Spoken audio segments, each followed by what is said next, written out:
কুদিয়াতিস সালাতু ফান্তাসিরু ফিল আরদ। আয়াতটা একটা সূরা জুমায়, হুকুম দুটা লুকানো আছে। নামাজ পড়ো, রুজি তালাশ করো। নামাজ পড়া যেমন ফরজ, রুজি তালাশ করা ফরজ।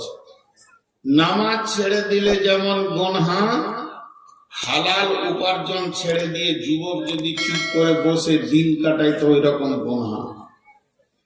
একটা লোক নামাজে আলহামদ পড়ছে, কুলহ করছে, যে নেকিটা পাবে, আর একটা লোক ডাক বাংলায় মরে এমনি করে হাতে চানা নিয়ে আর চিড়ে নিয়ে বাদাম নিয়ে বিক্রি করছে, বাদাম বাদাম বাদাম, একই বিক্রি করে। নামাজের ভিতরে তেলাওয়াতে দোয়াতে যেমন নেকি আছে, হালাল উপার্জন করতে গিয়ে খরিদ্দারের সঙ্গে কথা বলবে, মাঠে লিবারের সঙ্গে কথা বলবে, এক কথায় রুজি তালাশ করতে গিয়ে জবান দিয়ে যতগুলি কথা বের হবে সেটাতেও নেকি আছে। হালাল উপার্জন করা ফরজ, আর নামাজ পড়া ফরজ। আর নামাজ ছেড়ে দিলে যেমন গুনাহ হবে, হালাল উপার্জন ছেড়ে দিয়ে কোন যুবক বাড়িতে চুপ করে বসে যৌবন অতিবাহিত করলে তারও কাবিরা গুনাহ হবে। অতএব যুবককে উত্তাল যৌবন কেন দেয়া হলো? এদেরকে যদি চাপা যৌবন দিত তাহলে কি ক্ষতি হতো?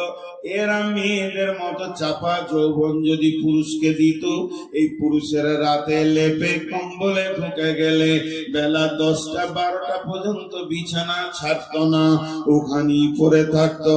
তাহলে রেল চলবে কি করে, বাস চলবে কি করে, ডাম্পার চলবে কি করে, দোকান চলবে কি করে, ফ্যাক্টরি চলবে কি করে, কলেজ ভার্সিটি চলবে কি করে?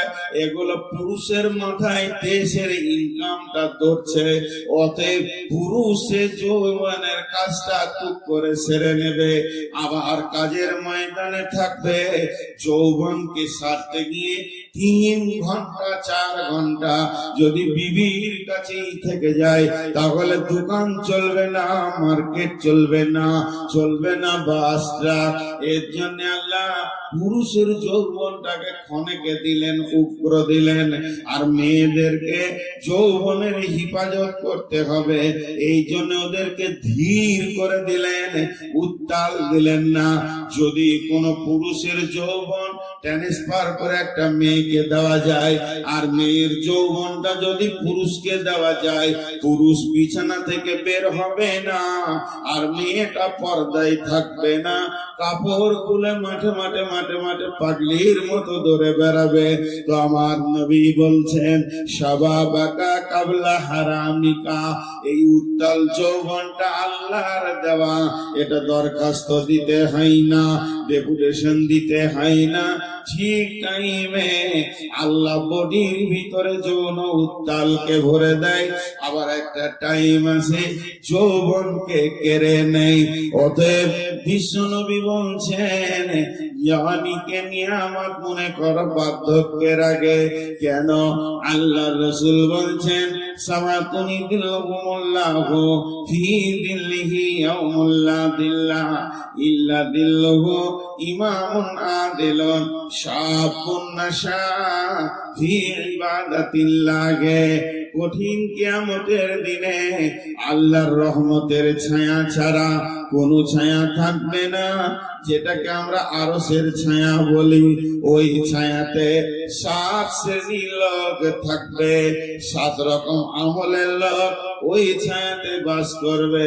তার মধ্যে একটা হলো ওয়াশাবুন নাশা ফি ইবাদাতিল্লাহ, ওই যুবক ওই যুবতী যে যৌবন কালটা আল্লাহর হুকুমে অতিবাহিত করেছে। অতএব যৌবন কাল এমন একটা নিয়ামত, এটাকে হিফাজত করতে হবে, আল্লাহ এবং রাসূলের হুকুমে চালাতে হবে।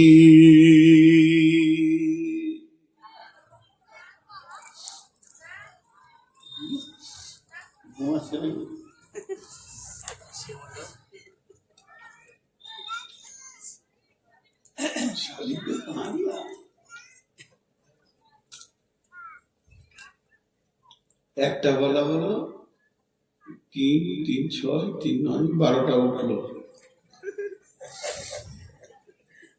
এরা বলছে একটাই হয়েছে, এই রিচার্জই চলবে এখন মোবাইল 10 দিন চল যায়। এখানকার লোকের আদতও খারাপ আছে, কিছু খারাপ মনে করিয়েন না। একটা প্রসঙ্গ বিষয় নিয়ে কথা বলছি, তারপরেও নাম্বার 2, সিহআতাকা ক্বাবলা সুকুমিকা, সিহআতাকা ক্বাবলা সুকুমিকা।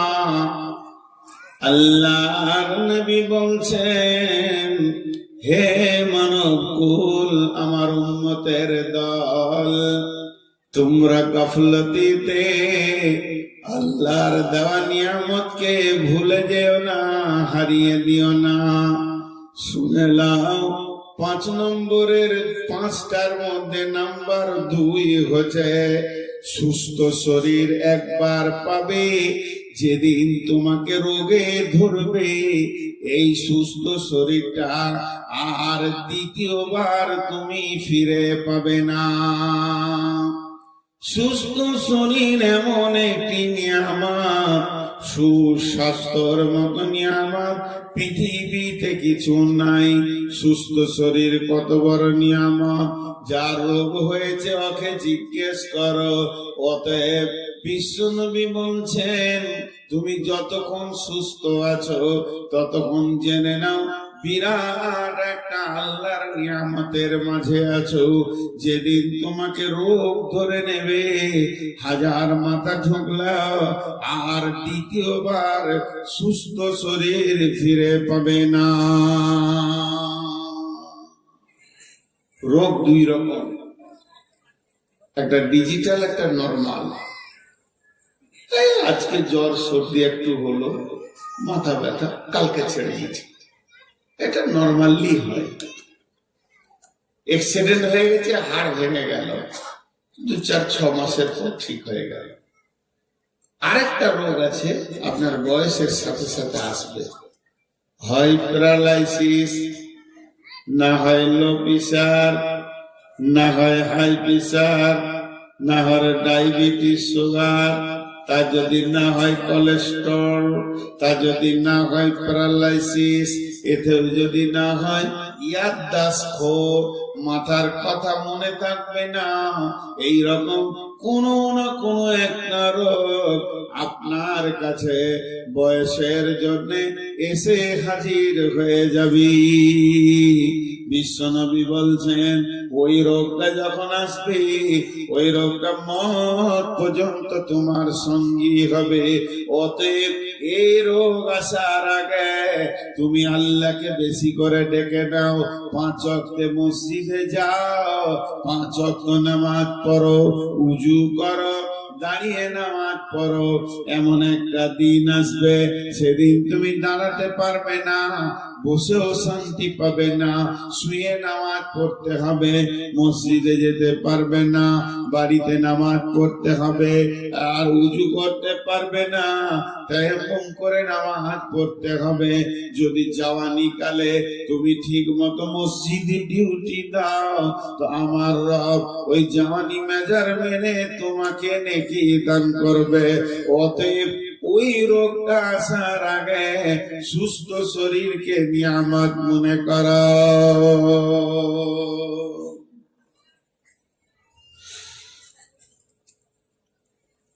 মেডিকেল যারা পড়ে জেনে নিয়েন,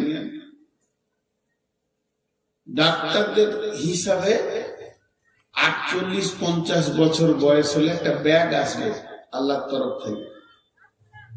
আমার যখন প্রথম সুগার ধরা পড়ে, তো ডাক্তার বলছে যে এত তাড়াতাড়ি নয়, আপনার একটু আগেই হয়েছে।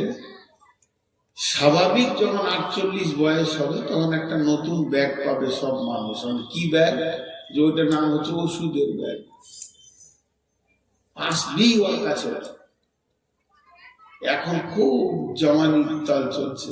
আর 48 যেই বয়স হবে, খালি পকেটে হাত ভরবে, খাবে, পানি খাবে, দেখতে চায়, কাপ খায়, আসবেই। তবে মাঝে একটা খুশির কথা বলে দিই, এই রোগটা যার আছে মত পর্যন্ত সঙ্গীওয়ালা রোগ, আপনার গোনা মাফ হবে, কিয়ামতের মাঠে প্রাইজ পাবেন। তবে আল্লাহর বিরুদ্ধে যদি কথা না বলে থাকে যে আল্লাহ আমাকে কেন এমন রোগ দিলেন, অতএব ধৈর্য ধরতে হবে।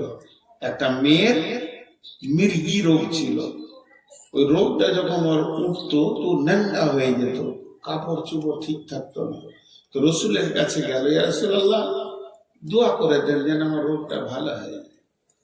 আল্লাহ নবী বললেন, আম্মা সোনামণি, কিয়ামতের মাঠে আল্লাহ একটা স্টেজ করে রোগাদেরকে প্রাইজ দেবে। তখন সুস্থ ব্যক্তিরা ওই স্টেজে গিয়ে মাথা ঠুকবার বলবে, আল্লাহ আমাকে কেন দুনিয়াতে কাঁচি করে কাটেননি, করতাম না। এত বড় প্রাইজ রয়েছে, জান্নাতুল ফেরদাউস দেবে, আর কি দেবে। অতএব মরণ রোগ ধৈর্য ধরে যদি কেউ নিতে পারে সে প্রাইজ পাবে। মেয়েটি বললেন, ইয়া রাসূলুল্লাহ আমার রোগটা যেমন আছে থাক, দোয়া করতে হবে না, আমি প্রাইজ নিব। তবে একটা দোয়া করে দেন, যখন আমার রোগটা উঠে আমার তো হুঁশ থাকে না, আমার সাথীরা বলছে আমি বেজ্জতি হয়ে যাই, নাঙ্গা হয়ে যাই, শরীরে কাপড় থাকে না। নবীজি গো আপনি দোয়া করে দেন যেন আমি নাঙ্গা না হয়ে যাই। বিশ্ব নবী দোয়া করে দিলেন। তারপরে থেকে ওই মেয়েটি যতবার রোগ উঠেছে আর কোনদিন বেজ্জতি হয়নি। তো আল্লাহর নবী বলছেন, শোনো, সেহাতাকা কাবলা সুকুমিকা, সুস্থ শরীরটাকে নিয়ামত মনে করো। ও আমার উম্মত, যেদিন তোমাকে রোগের পাঞ্জাতে ধরবে, রোগের সাঁড়াশিতে তুমি ঢুকে যাবে, সেদিন তুমি হাজার কাঁদলেও আর সেই 16 বছরের সুস্থ শরীর ফিরে পাবে না।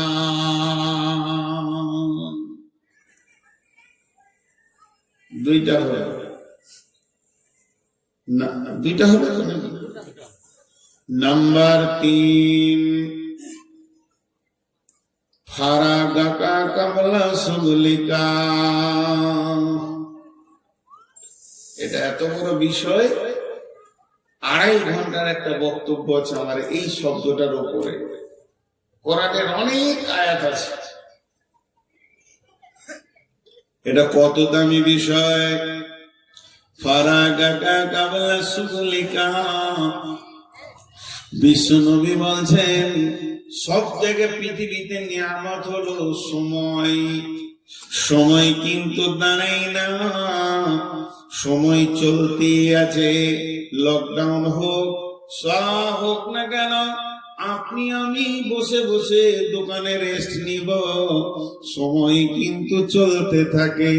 আমি যদি বাইকটা নিয়ে চালাই, আমি চলি, আমার বাইক চলে, আমি ডাক বাংলায় গিয়ে বাইকটাকে স্ট্যান্ড করে দিয়ে 1 ঘন্টা বসে বসে যদি গল্প করি, আমার বাইকও দাঁড়িয়ে থাকবে, আমিও দাঁড়িয়ে থাকবো। আমার বাইকের মিটার উঠবে না, আমারও মিটার উঠবে না, কিন্তু সময় কারো অপেক্ষা করে না। সময় যেন একদম ধীর ভাবে চলতে রয়েছে, টিক টিক টিক টিক করে চলছে, সেকেন্ড দিয়ে চলছে। আপনাকে আমাকে 50 বছর পৃথিবী দেখিয়ে দিল। বিশ্ব নবী বলছেন, যে সময়কে চিনল না সে কি আর চিনবে? বন্ধুরা আমার, সময়ের গুরুত্ব আল্লাহ কোরআনে কত দিয়েছেন।